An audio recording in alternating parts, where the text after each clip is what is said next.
This is Chris Hansen. Chad doing Rip City Radio here. It's your favorite basketball player, Tyler Hansbrough. This is Jamie Hudson. This is TJ Houshmandzadeh. And I'm going to let y'all know something. Duke sucks and Duke will always suck. You're listening to It Just Makes Sense. It just makes sense.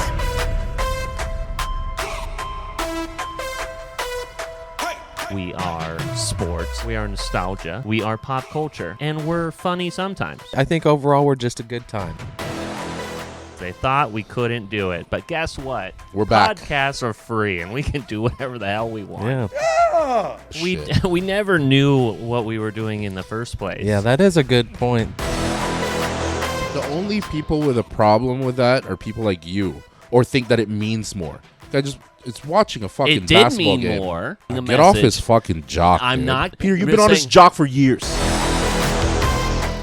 I think being known for this podcast is better than being known for who you truly are.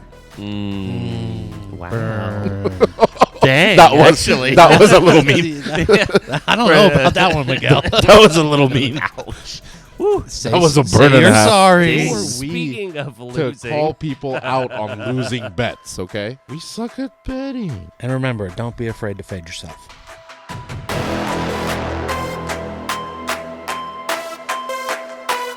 oh no, breaking news, boys. And I don't know if it's What? true. What? Red Lobster filing for bankruptcy No. as early as next week, per the Wall Street Journal. I'm so affected. Well, we should go tomorrow. That makes me want to go to Red Lobster for sure. Get some cheddar biscuits. I'll be honest. I don't know. Okay, I don't know if it's true because someone says that Red Lobster lost too much money earlier From this the year and endless wanted shrimp. to cut bait. Hold on, let me see if this is true. It's You're falling for another Well, while you're satirical looking article. that up, the ramen place. Boxer, they filed for bankruptcy. Yeah, and they just opened that location in the village, and Jared and I walked by it, and sure enough, it's closed. It was open for like 2 months. Mm-hmm. We read that, and I'm like, that's weird. Like, all of their locations are done. So Wall Street Journal says that they're filing for bankruptcy, but they had just closed 50 restaurants without notice, closing dozens of them. What the fuck? Oh, no. You might not even get that opportunity. They're just going to shut the doors on you. So let's get some cheddar bisque. Dude, I can't even blame those people anymore. If you track down what 200 some odd episodes, we're always talking about food. We are fat. Yeah. Food is a part of almost every episode. I mean, as long as they're not blind, I'm sure they can just see it. Yeah. Hello. Can I tell you guys, though, about a first world problem? No, actually. All right. Well, we'll move on then. Which was actually this past Friday. Tried to go to Benihana for lunch, do a little lunch special with my boo, with my bae. Got my toes done. We did a little pedicure and then wanted to then get lunch afterwards. We're like, let's go to Benihana. It's always cheaper for lunch. You get the same experience, whatever. So we walk in. Cheaper. Yeah, I know. It's still a lot of money. So we walk in and they go, and they give us this holiday menu. I'm like, that was kids screaming. They give us a holiday menu, and I'm like, no, what holiday? Or they're like, it's Mother's Day weekend, and I'm like, all right. So like, I have to order like a full dinner menu for lunch on a Friday because it's Mother's Day coming up. Yeah. And I thought that was very cash grabby there of Benihana. And I don't know if I should be upset about that or not. So we left. We actually just like got up before we ordered and we went over to Din Tai Fung. It was great. Oh, that must have been so hard for you. Like, saying that's a first world problem is almost an insult to first world problems. Yeah.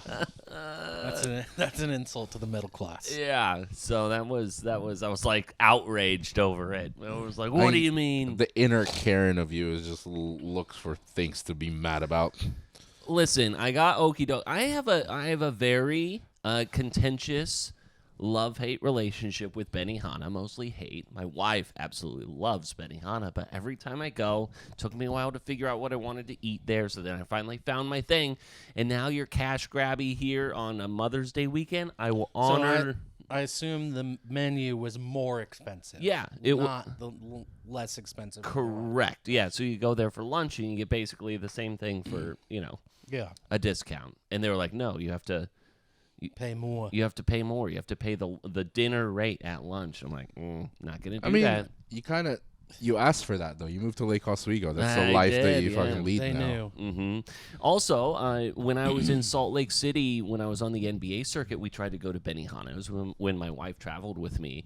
It was New Year's Day, and we walk into a Benihana because we're like, hey, this place, everything's dead. We walk in, and we go, hey, can we get a table? They're like, come back in 3 hours. We're like, there's no one here. See, the thing in Utah, and this leads to my next question, is there's several teppanyaki places in Utah. In fact, there's a spot called Teppanyaki. There you go. That's very, very good. And I'm curious, do you guys know of another teppanyaki experience Here? in Portland? Yeah, I've been to them. Where? There's one in Tualatin. What's it called? I don't remember the name. I've been to that one deep in Tualatin, like Tualatin, Sherwood. And then there's another one in Vancouver that we went to for my mom's birthday. Vancouver, Portland. There you go. And then there's actually two in Vancouver that I know of because my mom used to work at one of them. Sakura is one of them. Sakura. I feel like Benihana has kind of cornered the market on this teppanyaki experience. And if I was a restaurant owner, like, why not do it for, 2/3 of the cost, Sure. 4/5 of the cost? Can I challenge, I don't know what teppanyaki is. Are you meaning hibachi or, Oh, yeah, sorry. that's okay. My apologies. Teppanyaki is also correct. Is it? Yeah. Okay. And hibachi is the grill. Teppanyaki is the style The of cooking. style? Oh, okay. Yeah, I just thought. I felt right, but yeah, hibachi also is right. Sure. All right. I wasn't trying to correct him. But what you did is you apologized for something that you were right about, so take it back. I take it back. Yeah, please take it back. Shut up, please bitch. Take it. Another shut up, bitch thing that you can say to me is that I actually, Nora's alive. I saw her this weekend. I saw her. At least the person who I thought Body might double. Be, And she might was- be Nora, because here's the thing. I've only met her once, and I'm like, I walk outside. I was deconstructing, demolishing my deck this past weekend, and I hear like a hose, someone spraying something down, and I walk out there, and there's Nate spraying down something with the hose, and I go, aha! I caught you! And then there she was, too. So, Murderer! I did not share with them the... do we have a... She's another- like, Hello? I've heard you. Oh, there's Brody again. Hi, Brody. Would you like another guest appearance on the podcast? I want to tell you about the red panda. Come tell me about your trip to the zoo today. Went to the zoo? Brody went to the zoo today. Here, you have your own microphone. Like with the class? All right.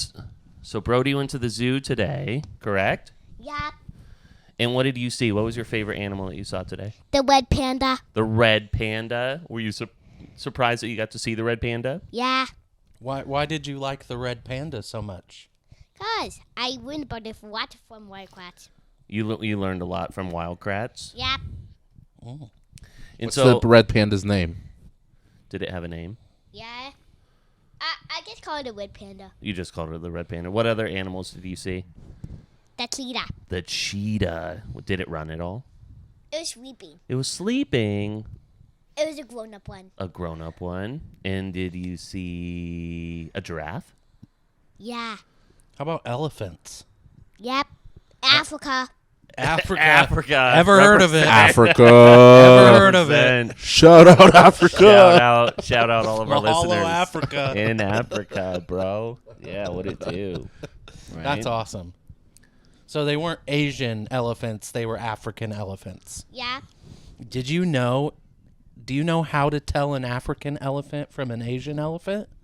Yep. How? Cause African elephants is more bigger. Yeah, they are a little bit bigger, but their ears are also shaped like Africa. Yeah. Oh, Did you know that? snap. You can tell all your friends free of charge. Free of And charge. Asian elephants have bamboo hats on. No. No.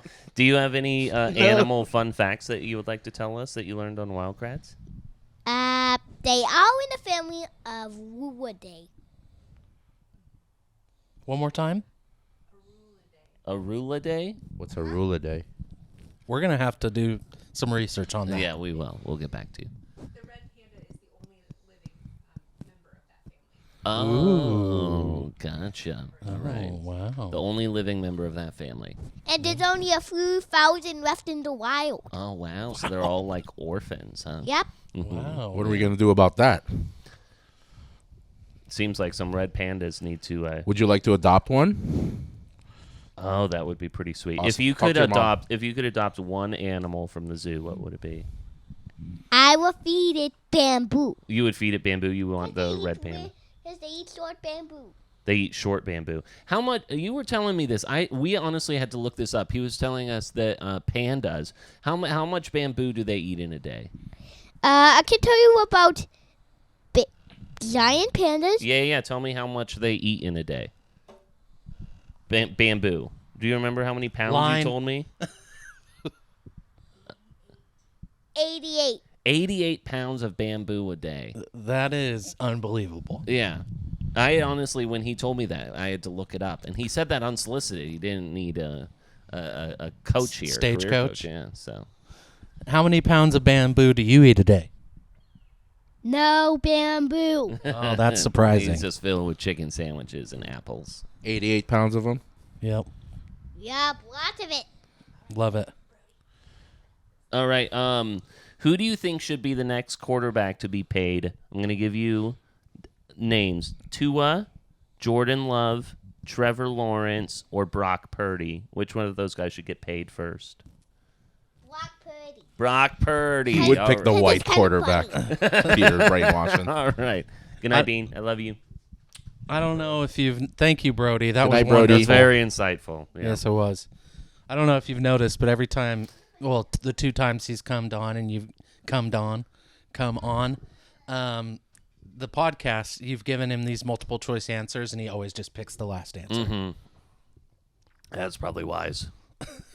But one of them was named Jordan Love. I mean, like, he'd be like, I love because I love mama. That's what I was kind of expecting him to say. It's also the right answer. He ain't no bitch. Okay, so Nora is alive. I have a second neighbor update. And in a way, did you notice that I didn't open the garage door? I know that Miguel comes through the garage door, but I kind of had initially... He opened it. I initially had kept that closed for a reason.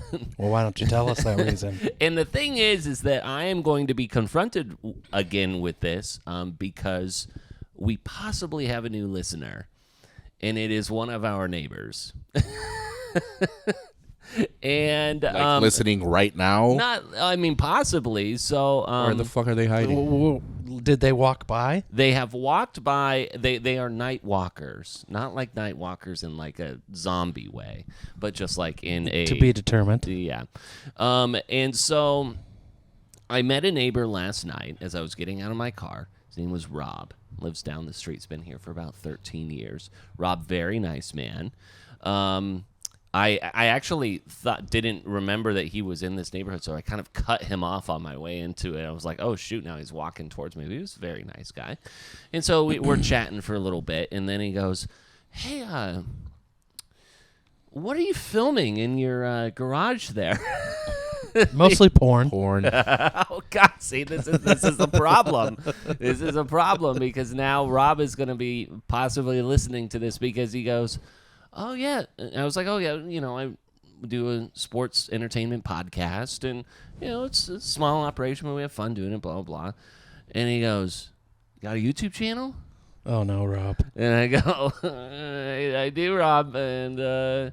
And he goes, and before this, he was talking about wanting to join the Do you want to Navy? join the neighborhood Facebook page? Oh no, you don't. And so I was like, sure, that would be great. That would be fine. And then he goes, well, we'd have to be friends on Facebook. Entrapment. And so the thing is that whether or not I give him the link or not, he's going to find the podcast, and he is. And Why he- would? But Oh, what's no, the problem? Rob. Why would you keep the podcast from him? Are you ashamed? it's this? Yeah, that's what it comes out. No, it no, comes no, no, out no, that you're it's not embarrassed that- of this. Oh well, I don't necessarily need my neighbors to hear me screaming, "Show me your areolas," the way that I did. Sounds like last something week. you can well, control. when you screamed, "Show me your areolas," They're hearing it anyway. They heard it. Maybe that's why he was inquiring about It was Rob I waved to. the fake neighbor that you waved to. So it is not a matter of shame. It is a matter of self-preservation. and then all of a sudden, there's gonna word's gonna get around about me in the neighborhood. Oh no, we have a bigger audience. Yeah. I think being known for this podcast is better than being known for who you truly are. Wow. Dang, That was actually. that was a little mean. I don't know about that one, Miguel. That was a little mean.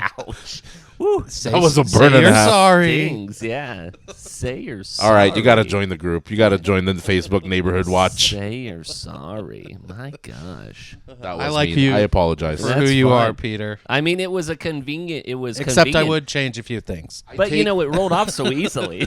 And yeah, that's fair. You I changed just a few take it things. personally that you're embarrassed of us. I'm not embarrassed. I'm just saying that I don't know how to look a person that I just met in the eye, and then be confronted with the fact that I screamed.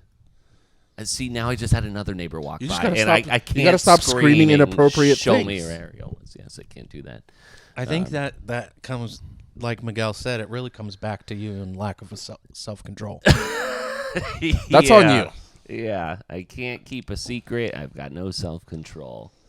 Ooh, I've got a microphone in my hand. Well, Rob, You do. I welcome you It's a listening very powerful to this. thing. The amount of Yeah, things Rob. that I could Welcome, say. Rob. Yeah, welcome. P1, Rob. We This is what appreciate the you. inside of Peter's garage looks like, if you were curious. Yeah, I mean, he's already seen it. He's seen the lights and everything. So, either way, inquiring eyes here in the neighborhood as to what we are doing here on this couch. So, allow them to draw their own conclusions. Laco folks more involved. Not once did we have a Clackamas. No, neighbor yet no one ever inquire. asked me about what we were doing there when we were in the clinic. They were all And old. there was a lot of night walkers. We had yes. you yes, just had yes. you were surrounded by a bunch of old people. True. Well, I mean, like there's not young people. I mean, I guess we are surrounded by renters. Yeah, you're the problem.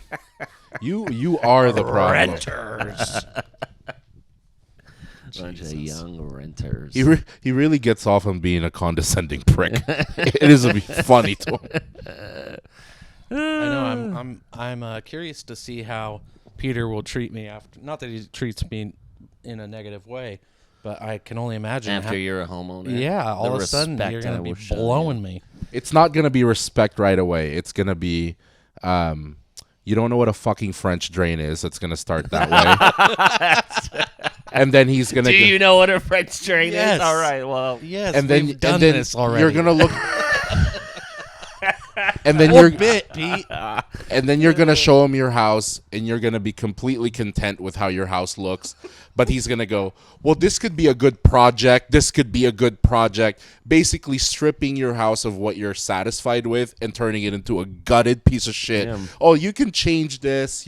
That's what condescending homeowners do. That look down sounds on like renters. you might have some personal experience with this. Oh yeah, him and Jesse for sure. That's what I got. Yeah. I'm giving you from personal. Well, experience. I know, and so I thought I was going to be rehabbing my deck this weekend, turned into a full demo job. Now I am enlisting. Now you have guys. nothing. Yeah, that's true. I'm enlisting you guys to help me build another one. So Yeah, you're nothing without us. Admit it. we that's build. true. We Yeah, build that's everybody's true. homes. Yeah, they talk to us like we're dumb bitches. You 'cause built- we rent. Yeah, You Well, know- you don't rent anymore. But You know what? You know what I am? A Mexican help. That's what. The Mexicans got to do all this shit around here. Yeah, the true labor there. So I gotta say one thing off of that, and this is really just for Miguel, but we work at the same company, and we have a boss who's a pretty decent boss. I don't mind him, but he is very Russian, and Heck of Russian.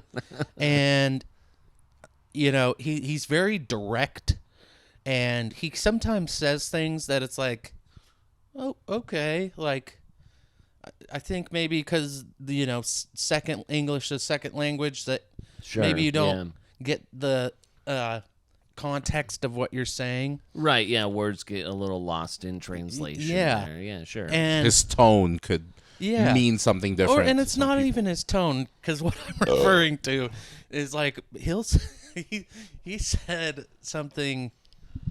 He was like, "Oh, Miguel, what did he say? He was like, "Oh, I'm sure you're great with Hawaiians because they're your people. You got the same skin, you got the same look." He said something to you, and I was like, that was just like a smidge, maybe. Yeah. Like That was a little bit. Did you feel that? I A little think it bit was the past other day. microaggression and right into. Yeah, I don't know, because I full think aggression. maybe it's response to like, oh, I love selling in Hawaii because Yeah. they trust me and it's my people. So maybe like he responded to that. I don't know. Yeah, but I always find it funny. Every once in a while, he'll say something. It's like, let's just chalk it up to him being Russian. Yeah, well, Russian. Yeah, All right, yeah. to be there.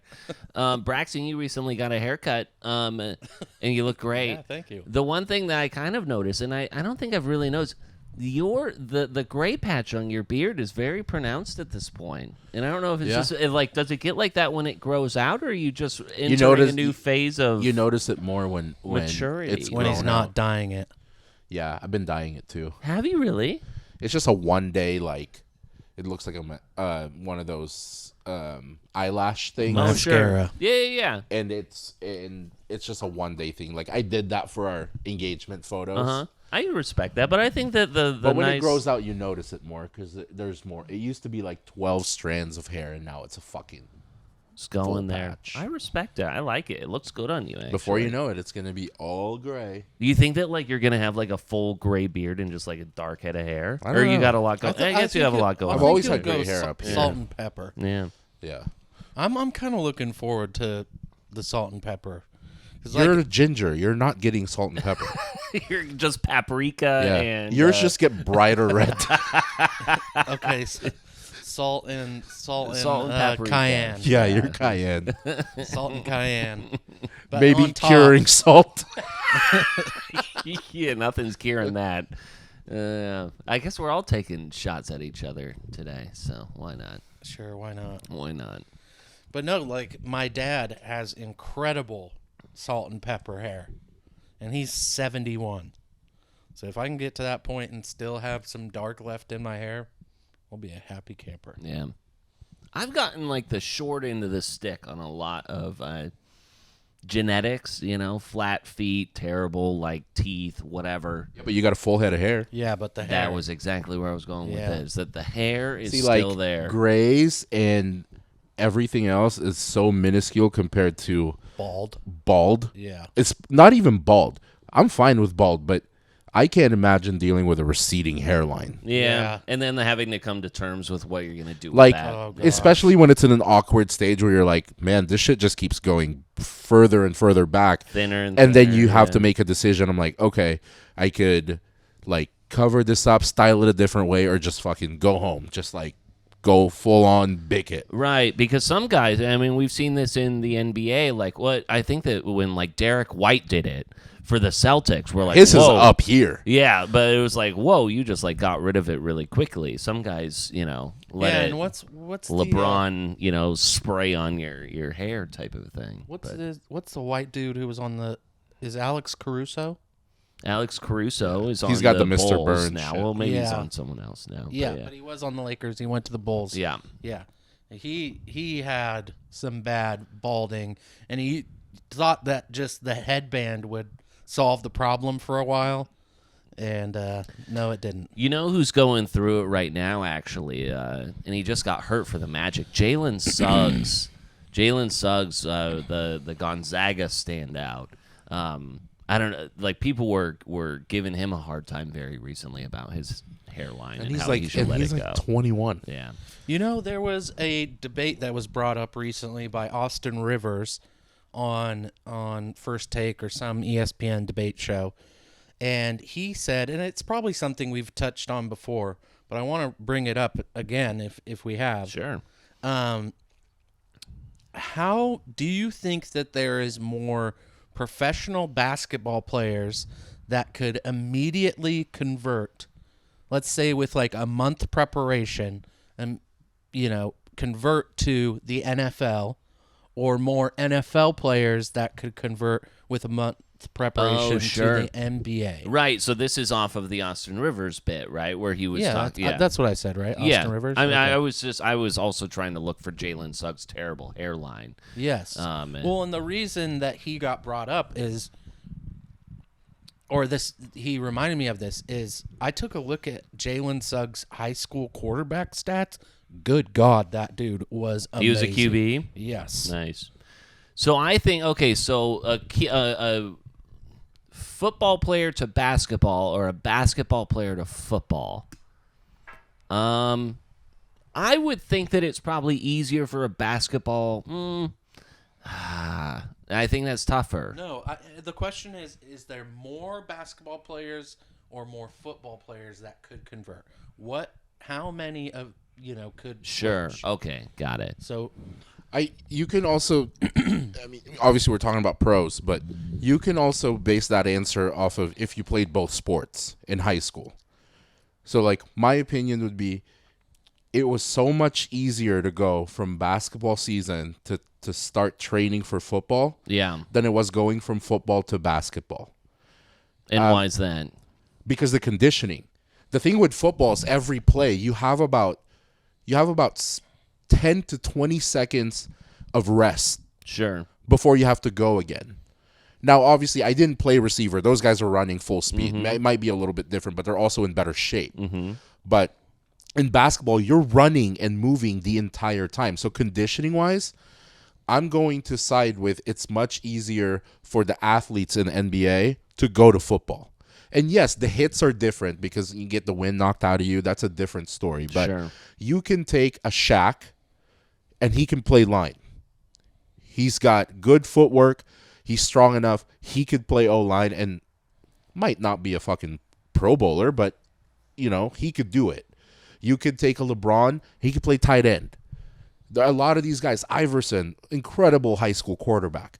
LeBron played football. Like, a lot of them, I think, can make an easier transition from the NBA to NFL. Yeah. The one thing is, like, everyone talks about LeBron being the tight end type of a guy. LeBron would be such an insufferable tight end because he'd be, just bitching and complaining the whole time. He would need to be a quarterback because then, he just needs to have that type of control. But the thing that I was curious about, do you have something to add on? No, I was just going to say he would basically be a black Travis Kelce. Okay, sure. Travis Kelce bitches a lot too. Oh, sure. But everybody just The loves him. bitching in the NFL is completely different than in the NBA. It's like doesn't last that long. There's not much that you can do. It's a huge field. The refs are pretty spread out. In the NBA, you could fucking chase him down and just complain every play. That's true. But LeBron is strong. He could block. He can catch. He's huge and he's tall and he's long. He would make a pretty good tight end or, wide receiver 3. Got you. Which, so when we're talking about just like transferable skills from kind of also a mental aspect as well, the NBA game is probably a little bit simpler of a concept to understand with, all the moving parts, 22 people, plus different defenses and different types of things as well. Am I reading that correctly? As a person, I did not play football. Yeah. Shocker. I would say that the complexity of football is definitely a little bit more than basketball, but you can't be dumb and play in the NBA. Sure. So I think that any of the guys who are of that caliber to play in the NBA and have an understanding of the schemes and strategies within basketball, I think that those skills and smarts, I guess you could say, would be transferable if they dedicated the same amount of time to football. Are you saying that it would be more of an advantage for NFL players to go to the NBA because they've gone through a more complex process? No. Okay, I thought you were saying like football is more complex than like the professional basketball. That was players. kind of my question. Is No, like I think the which is only like thing- an easier concept to understand. I think the complexity of football is just a little bit higher, but I don't think that it's so much more complex that a basketball player wouldn't be able to catch on and understand it fairly quickly. I don't think it's that much different. In football, you grow up playing a specific position. And the position in football matters way more than in basketball. If you're a receiver, your focus is running routes and footwork and speed. If you're a lineman, your focus is pass blocking, run blocking. You're focusing on one thing. Unless you're a quarterback. Unless you're a quarterback. Obviously, it's different positions that you're learning. In basketball, you are moving the entire fucking time, reading defenses, reading offenses. And you're switching constantly. Even though you're a 2 guard, you're having to guard somebody that's a 5, and you're constantly moving. It would be so much easier for NBA players to move to the NFL. Yeah. Like so much easier. Because basketball these days is pretty positionless, right? You've got Yeah. big guys bringing the ball up, and vice versa. Just Everything else. Think about what happens in football practice. Think about what happens in basketball practice. The drills are completely different. You're killing football players in just straight conditioning, and you're running and a lot of hitting. Right, and so that was my question, though, is that like an NBA player walks in, they get like, the wussification of the NBA these days. All of a sudden, these guys actually take a hit, and then all of a sudden, like, are they going to bitch out because they finally got hit? Do agree with you there, Pete, but I still think that we can name, like, even current, if we take Jalen Suggs, he could probably, be a backup in the NFL. No problem. LeBron, he could probably play tight end or D end, something like that. You could take Draymond's going to be a headhunter. So we know Draymond that. could play D end. Or linebacker. New Orleans Duke guy. Why can't I think of his name? Brandon Ingram? No. Zion Williamson. Yeah. He could probably play D line or something like that. And then on the other way around, on the other side, who could play basketball? So think about that. You just named some of the best basketball players that have the Most body and most athletic to make it to the NFL. And you might not be thinking all pro, but you could see them making a catch or making a throw, right? Now take the guys in the NFL that could hoop. Take Patrick Mahomes, Myles Garrett, any of these guys, even Antonio Gates in the past. I mean, like a lot of like wide receiver bodies would translate to like guard, sure. point But you guard think type. any of those guys will fucking score? And that I think is the best point, is because if you take, for instance, an NBA player, let's think of Ben Simmons, for instance. Sure. Okay. Pretty widely Player, known yeah. as a shit NBA player. Yeah. But we've all seen videos of Ben Simmons in an empty gym in the summer where he doesn't miss a shot. From anywhere on the court, he does not miss a shot. Yeah. I don't think that you could take any NFL player, put them in an empty gym, and I think Myles Garrett might be like the best chance that the NFL has, because he's a big body, obviously, and he's genuinely good at basketball. Even basketball players will say that. But other than that, you put any NFL player in an open gym, they're hitting 75% of the shots at best. Yeah, probably, and I think that that's a very good point. Is actually like being able to create space, hit a shot, all the the arcs, muscle memory, all of that. I guess potentially with time, and I'm sure that there are players within the NFL who played basketball in some capacity that we're not giving their flowers to them. I just don't. I can't picture any NFL guys that play basketball being able to score more than 4 points in an NBA game. We've all seen him in celebrity games. We've seen him dunk and wide open against Justin Timberlake and shit. But yeah, if you have a 6'8" NBA player guarding you, I don't see them looking that good. Yeah, and I guess kind of to put a bow on this whole operation as well, one of my favorite things is to watch very skilled athletes do a different sport and be so bad at it. Obviously not a guy like Steph Curry who can hit a whole freaking one at a golf tournament or whatever. But I mean, like, it is pretty funny to go watch guys who have never soccer players are the best. yeah, or just like go and hit a baseball or something like that. It's hilarious watching professional athletes, and even in some capacity, people who are just like yoked out of their minds can't run a mile to save their life or anything like that. Looks like we're gonna have our DoorDash once again, so. We'll see which way they go. Don't say anything. Hi. How you you want to doing? drop it off here? You can just put it right. It's kind of a maze through here, so you just drop it right there. Thank you very much. Thank you so much. Hell of a mustache, by the way. I know. It's very impressive. You Good too. night. So, yeah, my favorite thing is to watch people who are otherwise very athletic look very bad at doing athletic things. Yeah, says this guy. Yeah, and like I said, one of my favorite things is soccer players trying to throw a football. It is always funny. Always funny. Watching them throw a football? Yes. Yeah, for sure. They're not allowed to use their hands. They don't know what to do with their hands. They don't know what to do with anything. It's very, very much like watching a child trying to throw a football. Do you feel like that DoorDash driver was wearing a full-on disguise? He was wearing, like, aviator sunglasses, the greatest beard-mustache combo, and, like, what is that, a fedora? Mm-hmm. Is that what that's called? That's No, that's an no, LL it's- Cool J hat. Yeah, a Kangol. Kangol. Okay. Is he hiding from someone? He looked like he was... That's what you'd like to think. Okay, Yeah. so the neighbor's dead. The DoorDash guy is undercover. Benihana's after you. The paranoia is getting out of control. It really is. I mean, it's... Have you been dabbling in drugs? No, I've not. How much cocaine have you done today? Is that why you've been sweating bullets and Yeah. paranoid about everything? Grinding your teeth to a nub. Well, that's another problem. Still haven't heard back about my sleep study. Chances are... They just threw it out. Yeah, they're like, this guy's probably dead by now. We're not going to No, the sleep study said the only thing that's keeping you up is your fucking paranoia. So maybe just like chill the fuck out and then toss it in the trash.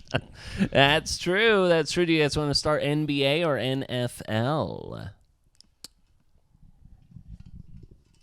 Make a decision quick. NBA. NBA. The Suns have hired Mike Budenholzer after firing Frank Vogel. Budenholzer. Kevin Durant may be a coach killer. Not maybe. He is going to have his sixth coach in 6 years. So as a guy who has continually found his way from team to team to team, he keeps getting coach fired. It is interesting, though, hiring Mike Budenholzer, the Suns did. That was a guy that we talked about as possible a Lakers favorite. Now, what are the chances that KD is even on the Suns next year, right? There were, a lot of reports that he didn't even talk to Frank Vogel for the last month that he was on the job.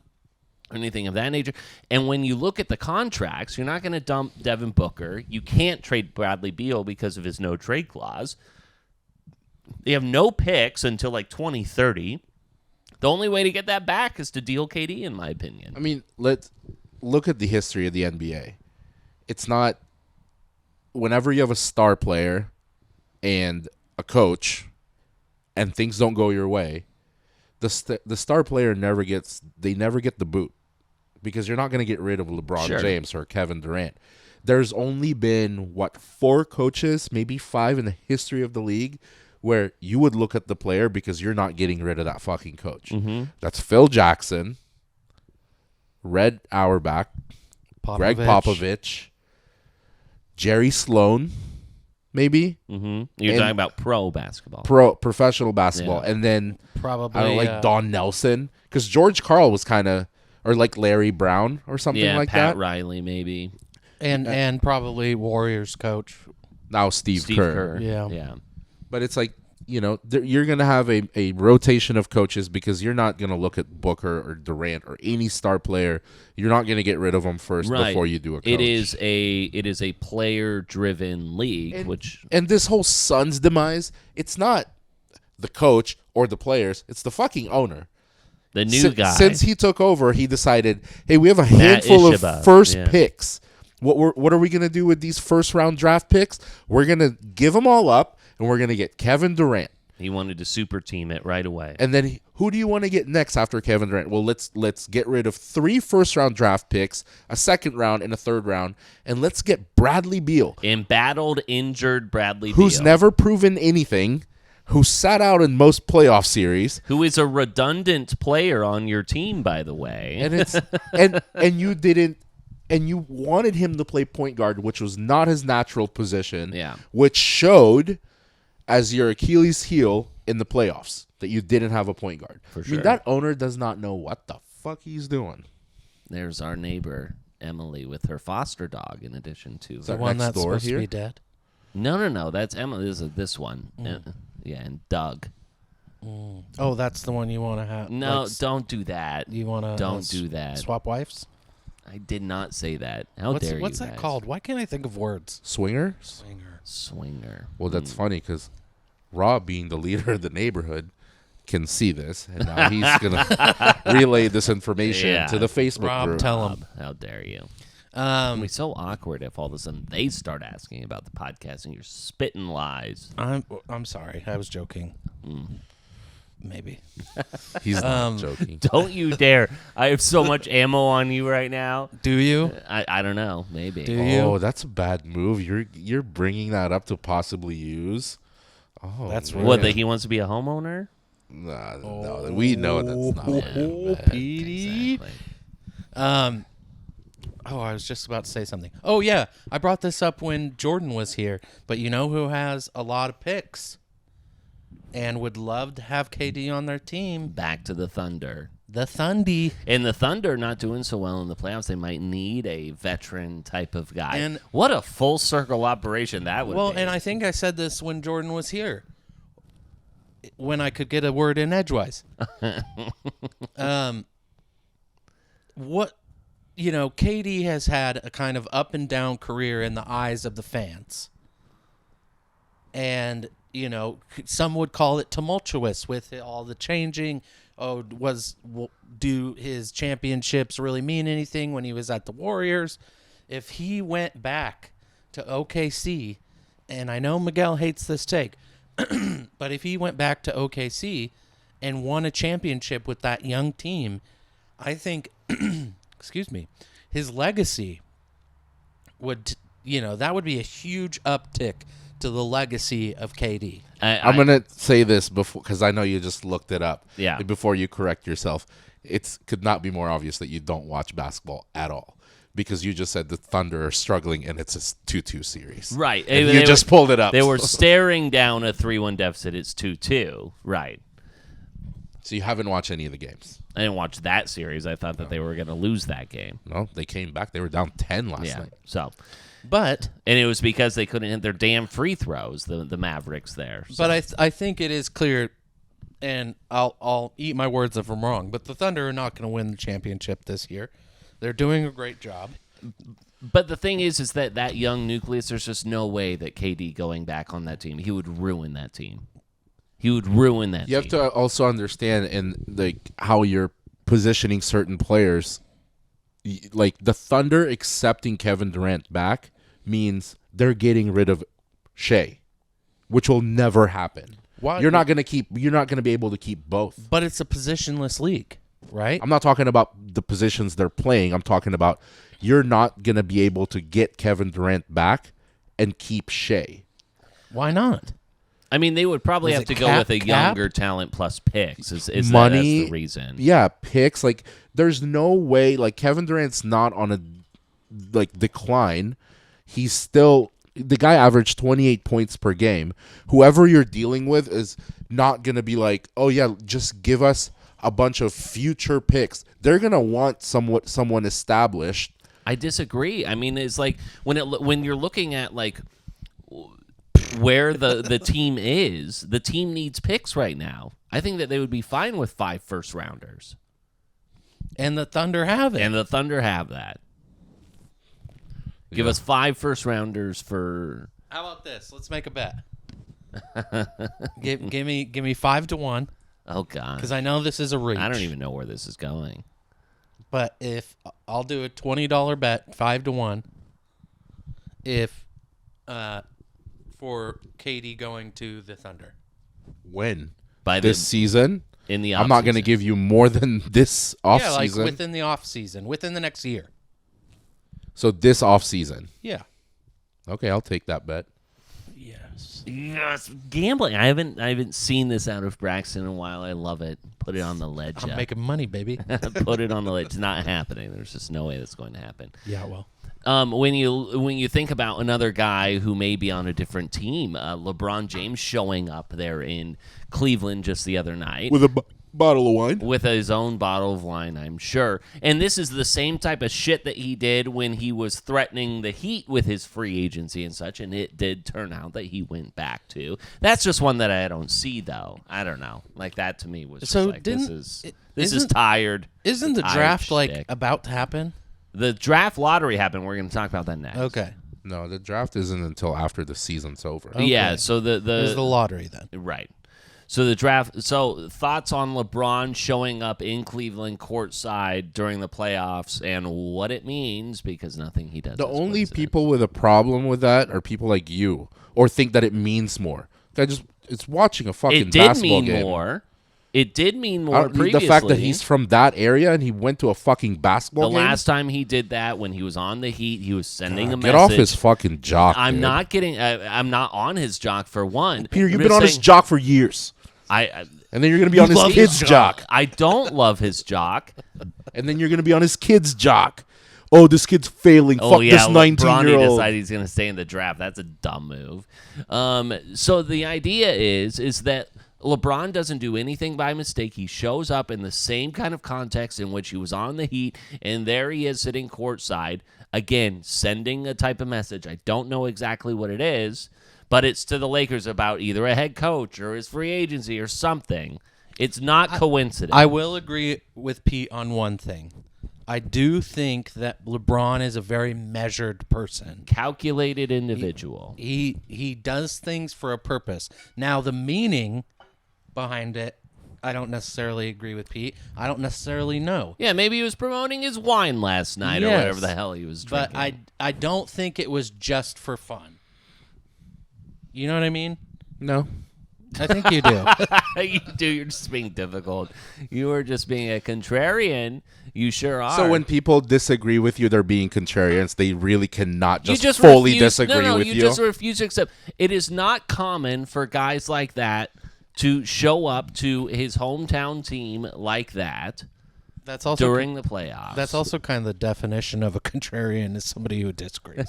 yeah, someone who disagrees. He just you thinks could that always you fall like with into. LeBron. There's no way that you can just think on the other side. It's like, how could you? You're so silly to think that there's no meaning behind anything that he does. You really so you truly and genuinely think that it was just like a fun night out. Yeah. Okay. He's from there. I think it was weird if he was at a fucking Milwaukee game. He was at a Cleveland game. Okay. That's fair. All right, we'll take it there. We'll take it there. That's fine. Did you guys find it weird that for the 5th time in a row that the NBA's worst team did not end up with the number 1 pick? The Detroit Pistons picking 5th this year despite being as bad as they were. Blazers picking 7th and 14th. I mean, Number 1 going to Atlanta. I feel bad for the Pistons because not only this year they were the worst team. Last year, I believe they were close to the worst team. Yeah, they've been real bad, and they paid Monty Williams a ton of money to go and coach their shitty ass. Well, team. and they have this run. I think it's been 3 years in a row that they've been one of the bottom 5 teams or bottom 3 teams in the NBA, and they've gotten the 5th pick every time. It's a good process, though. It eliminates like tanking on purpose and being the last. Yeah, I agree. You know, it's like you can't. You're not guaranteed the best player anyway. And like Cleveland had a run where they had 5 number 1 draft picks, right? But it was still a lottery, so it's a gamble. But you can't just say like we'll just lose every game. You're not guaranteed the best player. I do like the NBA's better than the NFL's because you can kind of rig your your franchise a little bit. So I do like that. It's a little odd that we've gone this long to be able to. In a relatively weak draft, I understand. But, I mean, so that begs the question with the Atlanta Hawks. a lot of questions about whether or not Trae Young will be on the team. I like this bet better if either of you want to say that Trae Young will be on the team by the start of training camp or not, because I would venture to guess at this point he won't be, because that seems to be the I don't want to mess Hawks with that. MO. I think he could leave. I don't know enough about it. All right. So, I mean, obviously, Trae Young been a bit embattled with the franchise, hasn't always agreed with front office, with coach and everything. When you talk about, and this is kind of full circle to Mike Budenholzer, they were an Eastern Conference Finals playoff team. They were knocking on the door of the NBA Finals, and they go, Mike Budenholzer, that's not good enough. You're fired. And what's happened to them since then? They've just gone from coach to coach, and they ended up with Trae Young, but they didn't get Luka Doncic, all this other stuff, draft picks, trades, this, that, and another thing, going through coaches. And here they are with the number one pick, which kudos to them, in a otherwise non-exciting draft. The hindsight 2020 when it comes to who you could have had is always such a stupid conversation. Sure. It's like, oh yeah, you see a successful Luka Doncic. And they got Trae. We could have had him. It's like, that. Trae's not a garbage player, but it also doesn't mean... But they're going to trade him away. But it also doesn't mean that Luka would have been successful with the Hawks. That's true. Who you have surrounding you matters a lot. All I am saying is that it seems that the since they made the decision to fire Mike Budenholzer as an Eastern Conference Finals team, that they have just, when you're always looking at the grass is always greener side of things, what's happened? They're going to make the wrong decision. They're going to make the wrong decision. They're going to trade Trae for whatever reason. And, I mean, I know the reason. It's just like... And speaking of balding and bad hair, Trae Young. Oh, yeah, that's another one. Not so good. Let it go. Let it go. You could tighten that thing up. You'd be fine. Sometimes you just got to move on, man. Even if it's a good player. It's like a change of scenery. It's not, Agreed. It's been years and it's not working. The final thing I was going to say, when it comes to players that I think what team they're going to be on. KD seems like a guy who's going to find his way to Miami or something like that. He's going to end up on one of those types of teams. So, okay. Do we have anything else in the NBA to talk about? Obviously, we have the playoffs. I've been kind of not avoiding the playoffs, but it's just like it's such a moving target within that by the time we talk about it, it's always just kind of done and gone. Obviously, you have a lot of injuries bubbling up with Donovan Mitchell. Donovan Mitchell's been hurt. Then you have, what's happening with the Knicks, and then, how Tom Thibodeau's just driving his players into the ground as usual. Knicks won by 30. Knicks won by 30. They're up 3-2. And Denver... As I say that... Denver and Minnesota are 2-2, and the game's going on right now. Knicks won by 30. You are right. My goodness. 121 to 91. How about it? Yeah, I honestly, that was probably the most surprising. I didn't expect the Pacers to punch back after being down 2-0. I thought the Knicks were just going to handle them, and then they won 2 in a row, and I'm like, oh, I don't know. And then now I think they go back to Indiana. Mm-hmm. Yep. So this could go 7. Game 6. Game 6 will be Friday night in Indiana. Denver, though, winning 2 in a row. How about it? Might have been a... How about it? Dead in the water. Great bet to get them at such value, being down 2-0. Yeah, plus money. Dude.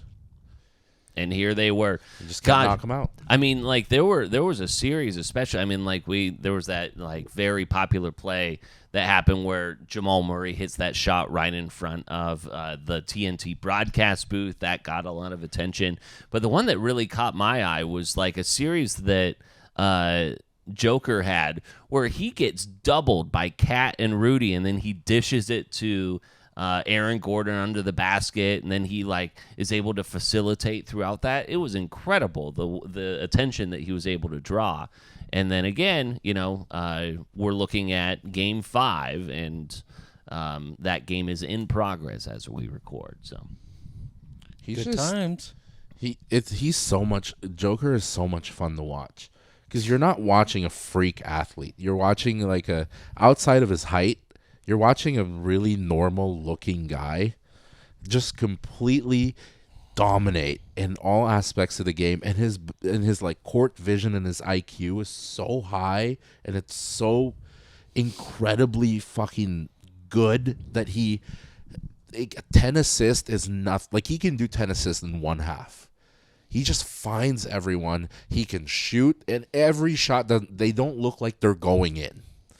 Like, every shot he takes, they don't look like they're going in. Yeah, they look and like then desperation. And then you look at his lob stats, and every it's time. like 35, 19, 15. I mean, these are fucking like Oscar Robertson stats, Wilt stats from 50 years ago. And he's doing that today. And I know it's like it's a league that promotes offense, but still, for him to put up these types of stats is crazy. Yeah, he's pretty incredible. So let me go ahead and look up what DraftKings has now in terms of futures odds, because we were looking at Denver as a plus 4,000 or something. I would say Boston, Denver, Minnesota, Dallas, Thunder. Let me see if I can find it. I'm not here. even naming any other Eastern Conference teams. Those are the favorites. Awards. Where's my futures? Oh, there's a bet on Bronny James. Oh, gosh. There is a bet on which team will Bronny be drafted to. That's what we've got. But we've got Boston minus 135. Denver clawing back to plus 340. Minnesota. The Thunder at plus 800. The Timberwolves ahead of the Wolves at plus 900. Dallas at plus 1,300. Knicks at plus 22. Pacers plus 7,500. And the Cavs all the way back. Cavs have no chance. You lose a guy that could drop 50, it's game over. For sure. So, I mean, when we were talking about that, I think that the Denver was either like plus 2,000 or plus 4,000. They were a lot further back then. Probably should have put that money on, as Absolutely. I had prognosticated. But that's where the NBA is at currently. Give me the NFL. The NFL, a couple of things. I wanted to address the fact that Jared Goff getting a ton of money, a lot guaranteed there. Let me get to the specifics here. See, the Lions do well, and then they reward their players. It's what exactly should be done. 4 years, $212 million, a $73 million signing bonus, $125 million over the first 2 years, $165 over the first three, $57 million in 2028 with an option year. They took their top 3 players from a successful season and paid them. Amon-Ra. Sewell, St. Brown, and their QB. For sure. Now you have Jahmyr Gibbs, who's a rookie. He's going to get paid with another good season. He'll get paid. Montgomery, technically an older guy. Yeah, sure. He'll get a slice of the pie And somewhere. they have some younger talent. Yeah. That they got in the Matthew Stafford trade, and it's interesting the reason why a lot of people are talking about it here earlier in the week. Ever since Laporta. This trade, Laporta will get paid. Since this trade has gone down, and Hutchinson and all of that, is that Jared Goff and the stats between him and Matthew Stafford, the player that he was traded for, both players, the similarities are insane. So since the trade went down, Jared Goff, 24 wins. Matthew Stafford, 24 wins. Jared Goff's completion percentage, 66%. Matthew Stafford, 66% since the trade went down. 41 turnovers each, 46% success rate. Don't know what that one is. When it comes to pass touchdowns, 78 for Goff, 75 for Stafford. Sacks taken, 89 to 88. 35.2% first down per attempt. And a 5.5 yard per catch completion percentage. So how many ball sacks they took? But what's wild is that when you think about, and then he gets rewarded with that gigantic contract, but then also the Lions receiving a couple of first rounders in addition to Jared Goff, which turned into Jamison Williams, and I forget who the other one is. But I mean, still, you're getting additional players out of that. So I mean, it was pretty crazy how similar they've been. The money in the NFL kind of evens out like throughout your career. And yeah, like it seems like very identical stats, but one's not getting paid, one just got paid. But don't forget, like at one point, Matthew Stafford was the highest paid quarterback in the league. True. And then he got hurt 3 games into the season. Sure did. So it all, like, the money comes in full circle. It's like you've had this, and then you technically weren't able to perform, and you performed other years when you didn't get that kind of money. Yeah. So it's like you're proving it, you get paid. Maybe a bad prove it, year, yeah. maybe you don't prove it. It all comes around. Because watch, now Goff just got paid. He's going to fucking eat shit next season. He might get hurt. And when you I hope not. I hope not. I want him to be good. When you talk about things coming back around as well, and so Jared Goff, like, do you think, so before I put a bow on that, do we think that that's a good deal for the Lions? I think that's the right decision. It seems like especially this group, very beloved, whatever, in Detroit right now. They seem to have like a really good nucleus going on. People chanting Jared Goff's name. Can you imagine that? 750,000 people or whomever at the NFL draft chanting your name. Pretty awesome. Pretty sweet. But when you talk about things coming full circle, it's what happened with Kirk Cousins, and then obviously they draft Michael Penix Jr. as a possible replacement. Similar things would have happened to him had he stuck around with the Minnesota Vikings. Them drafting his replacement in J.J. McCarthy, obviously, though J.J. McCarthy may get a quicker shot. So I want you guys to hear what he said. One could infer what he is going to say here now that he is speaking with the media.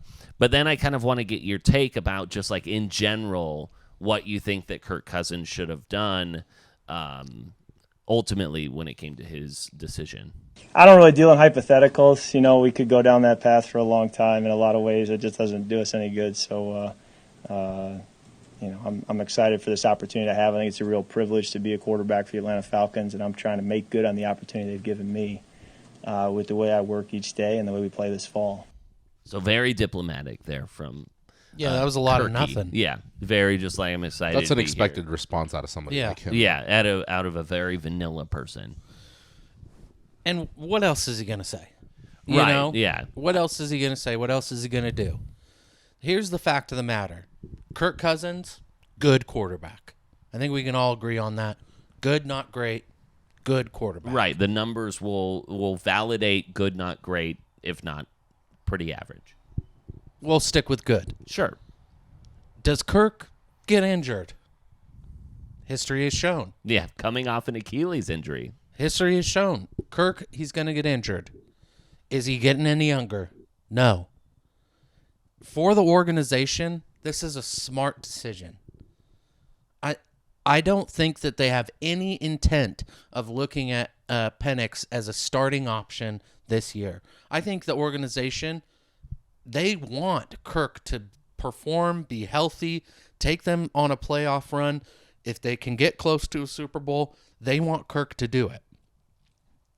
The fact of the matter is Kirk going to be able to do that for 3 years in a row? History has shown us no. And if there's a guy who would probably like fold a guy in and mentor him, it's probably a guy like Kirk Cousins as well. Yeah. When it comes to he's that veteran rookie quarterback. He's a nice guy, God-fearing. We all watched QB. Wow. I don't even need to say anything. He hit it. He got it. No, it's just like it was 3 against 1 when I was standing up that Penix was a good pick, and now it looks like you two have come around that it's not such a bad pick. I didn't say that it was bad. I said that I don't know if you go back to the episode. I mean, it was a full-on 3 versus 1 attack. How could you think that was a good pick for the 8th pick in the first round? And let me say this: could they have gotten a better option for that pick? Yes. We're past that. This is what it is. So with the personnel that you have, is it going to be terrible? Is it a bad option to have? No. Would it have made more sense to get a weapon for Kirk? I still stand by that. But I don't think in the position that we're at now that it's like, okay, we can make do with this. You know what I mean?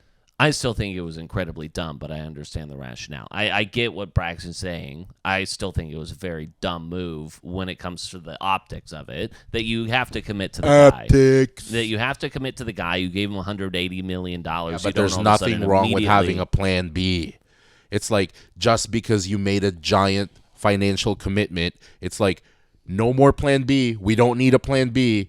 Just put all your eggs in one basket because we've already spent the money. It's like, what's wrong with having a backup plan? I mean, your plan B at that point should be a serviceable backup, not your replacement.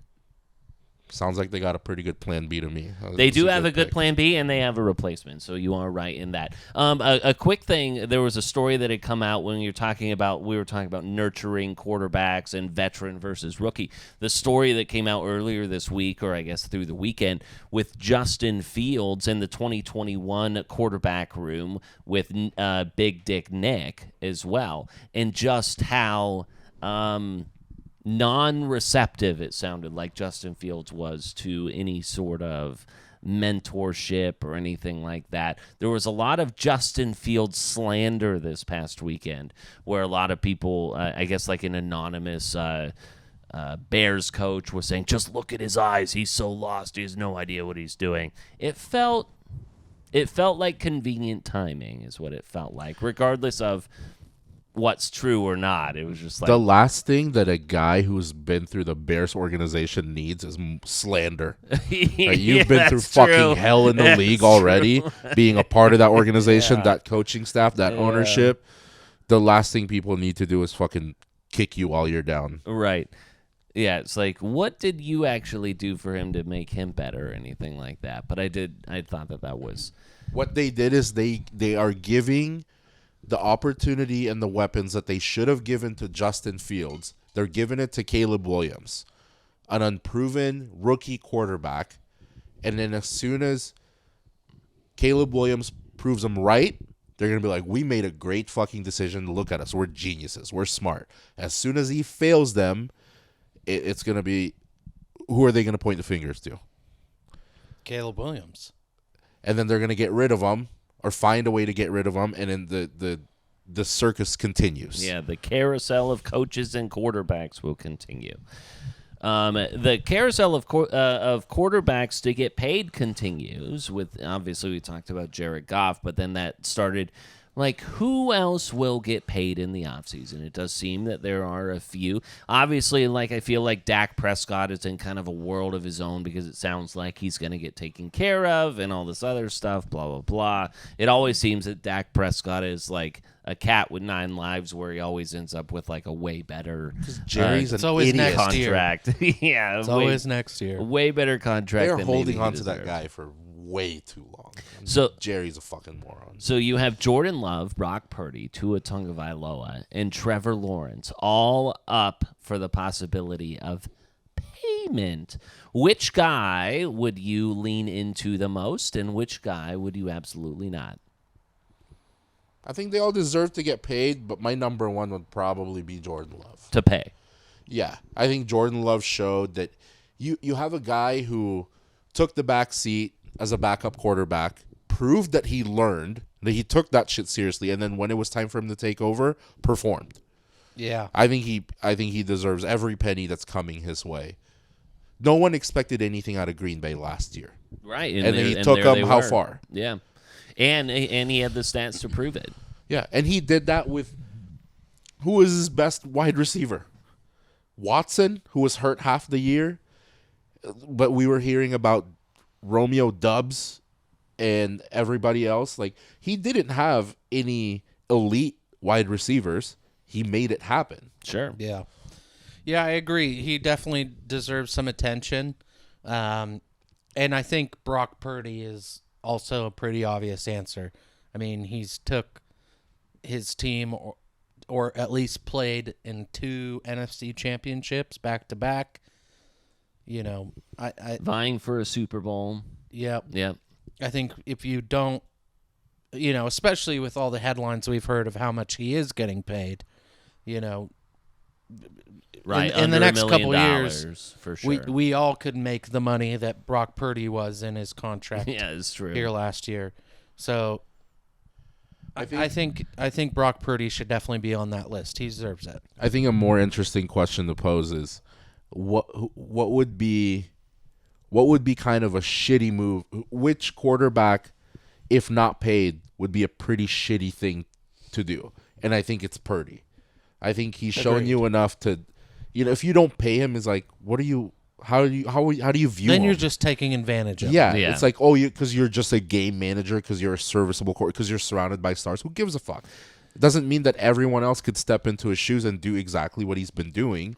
Like, he deserves to get paid too. Yeah, I think the game manager conversation kind of goes out the window when you play in a Super Bowl.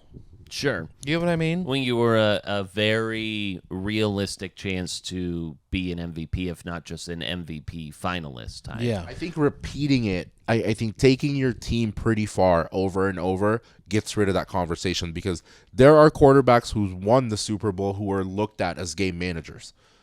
Brad Johnson, 2000 Tampa Bay, with Warren Sapp and Derek Brooks and Barber and all them. I mean, he's still looked at as, it wasn't you, dude. Like, you were in the group project and you got an A.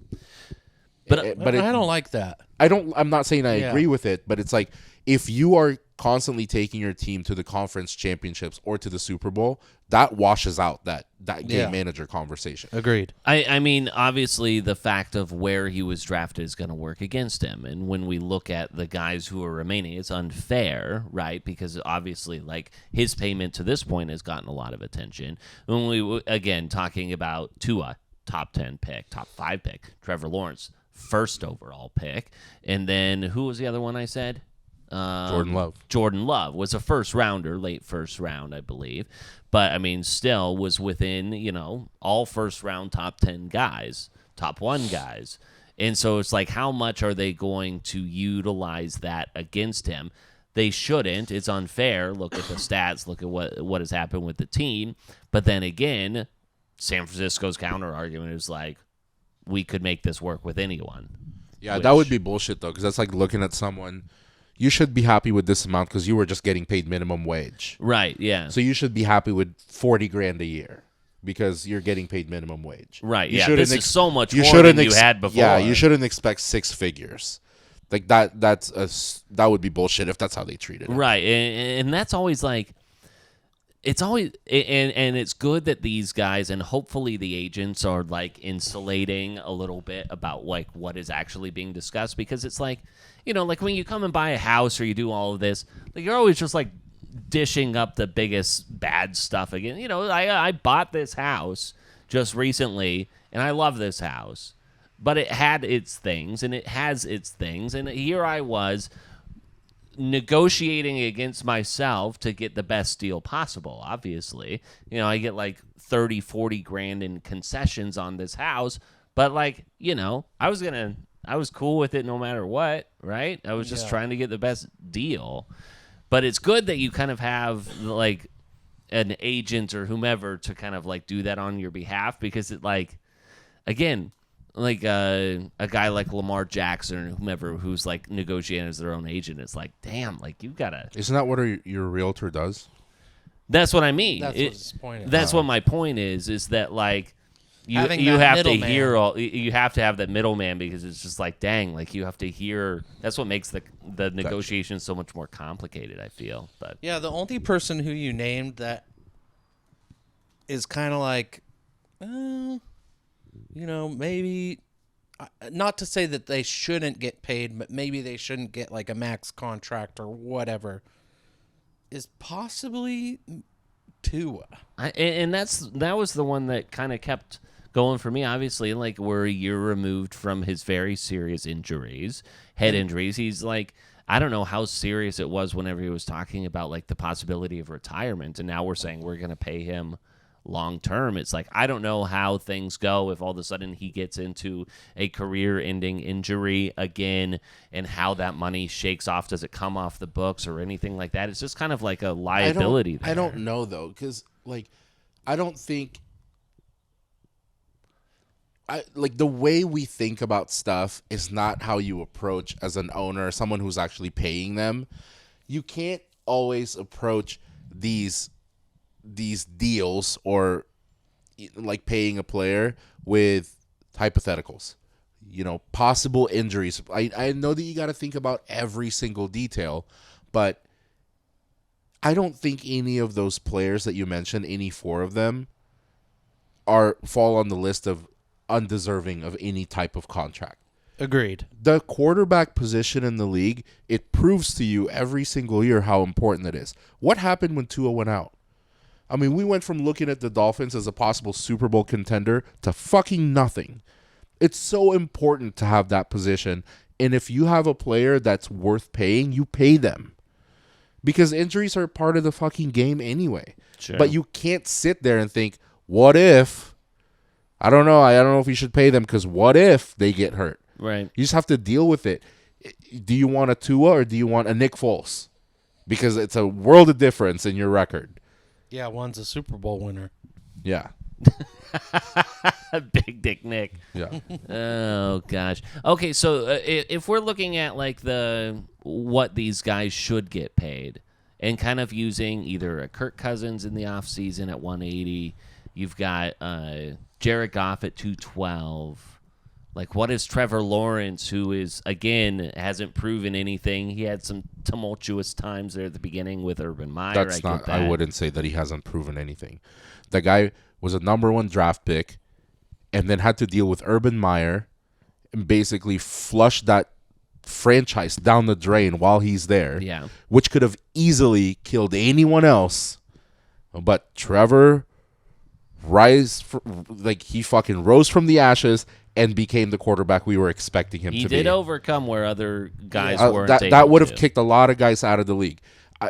Every single one of these 4 guys deserve to get paid. I think it's how, you're asking, how much. And if I'm ranking them, I'd go Jordan Love, Brock Purdy, Trevor Tua. That's in the amount. I would do the same, except I'd swap the top 2. I'd go Brock Purdy, Jordan Love, then the others. I think that Trevor Lawrence will end up getting more than Brock Purdy. And I think that the way that it will be Jordan Love will get paid the most, and then Trevor Lawrence. And I think that Brock's still going to get paid the least. So I'll go Tua as 3rd, and then Brock Purdy as last. Really? Not that I agree with it, but when you're looking at negotiating power. And then also, kind of looking at where cap space is right now, and I know that this will get pushed into years' time. But, I mean, right now, the 49ers only have $3 million of extra cap room. And then, let's see, but a team like the Jaguars have $31 million to work with, ahead of the season. So that's kind of we're flush with cash. That's a big factor when you're the Niners and you're having to pay the McCaffreys and the Kittles of the world. You have to or be a you're little bit Green more Bay budget and you're not paying anybody. Yeah. Absolutely. Dolphins right now are in the hole by $1 million, so they have to clear up cap space even before. So kind of look at those types of things, knowing that this will get pushed down the line as well. But generally, when these guys are, struggling cap, they're struggling every year in the cap. I mean, if we really feel bad for Purdy, put your money where your mouth is. Venmo him. Venmo him fucking Send him lunch $5, money. Pete. Pretty Purdy? Is that it? At Pretty Purdy? What Probably. is he? Yeah. The Venmo, He's probably just at Brock Purdy. He's just such a vanilla the guy. Venmo note just says, "Hey, we're not sure if you're gonna get the money you deserve, but here's money for Jersey Mike's." Yeah. Here's a Chipotle for you. It's you and your $12.69. It's the exact amount of tax. You and your roommate can both get Chipotle tonight. I did see something. I found it kind of funny. Maybe you guys will, maybe you guys won't. But there was a clip of Tyreek Hill at a gas station. I did see that. And he's very nice car. Driving an incredibly nice car. I don't know what kind of car it was. I'm not a car guy. And some dude was like, "Oh my gosh, nice car. What do you do for work?" And without hesitation, he just goes, "I'm a plumber." Let's see if he retweeted. The guy immediately goes, "You don't have a truck?" He goes, "Oh, I have 40 trucks or something like that." Wait, you're a plumber? You don't have a truck? Let's see if it shows up here. Probably not. Do you place all your plumbing stuff in the back of the Ferrari? Yeah, I got everything right back here. That would make no sense. Oh, man. It's not showing up. I was going to try and pull it up. Either way, the final thing that I wanted to talk about before we get out of here. Actually, there's two things. We will talk about Caitlin Clark here in just a moment, but I wanted to talk about the NFL strength of schedule. We're recording this before we know the exact schedule that is coming out on Wednesday. I'm excited. There have been some quote-unquote leaks. They're organized things. Obviously, we're going to be seeing a lot of the Chiefs this year. Your Cleveland Browns have the toughest strength of schedule heading into this season. Not knowing exactly who it is. We know the opponents, but we just don't know when it will be. Let's go, baby. With the Ravens, Steelers, Texans, Packers rounding out that top 5, I guess 6 there. Aaron Rodgers potentially making his triumphant return on another Monday Night Football game. But yeah, we'll break down more of the NFL season as we get those games and what we're most excited about. But yeah, Browns, one of the toughest. The Falcons, Saints, Bears, Panthers, and Chargers. My Chargers have the 5 least. Easiest. Difficult, yeah. Yeah, easiest schedules there. Yeah, they got to make Herbert look good. Yeah, with Harbaugh there as his coach. So we will know a little bit more about this schedule coming up. Look for some hot schedule talk next week. Schedule talk a week late. That's how it will go. I really love when we dive into schedules and breaking down salaries. It's your favorite. So much fun. So much fun. Well, I'll give you guys something a little bit better. In her WNBA debut, Caitlin Clark, 20 points, a game-high 20 points. The Fever got blown season out. high? Well, yes, it would be a season high. Oh, my gosh. Game high, season high. They got blown out by 20 points. She had 10 turnovers, but, we're working Nobody through cares. It. Nobody. Whoa, calm down. About her turnovers. Oh, about She's the still great. turnovers. Yeah. I was just like, all right, no one cares about I care. He's pro women's sports. Yeah.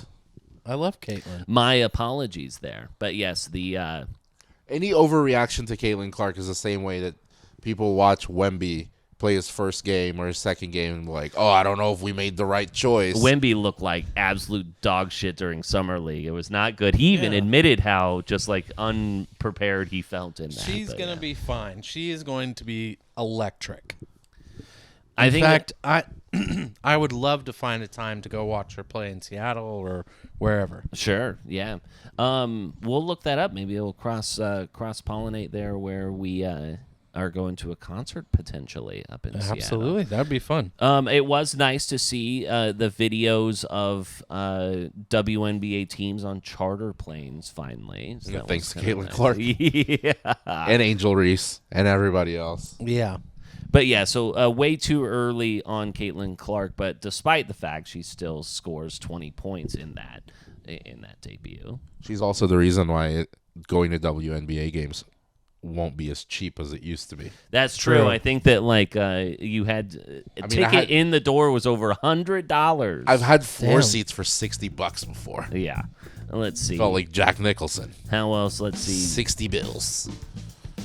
Right. So Caitlin Clark led the team with 20 points, 5 of 15 shooting, but 4 from 11 for 3. 11 attempts there. Well, that just won't cut it, don't you think? Yeah. Well, it didn't. Did not tonight. So. But that's where we're at. Anything else, boys? Let's eat. Let's get some boigs. Some boigas? Yep. Let's do it. Clear eyes. Full hearts. Can't lose. Love you guys. Fuck Benihana, says Peter. That's true. Thanks for watching, Rob. He wants to be in the group. Rob. Peter also wants to have a beer with you whenever you have Please some stop committing free me time. to things. Please stop. He was also wondering if you could help with his deck. Turn you on.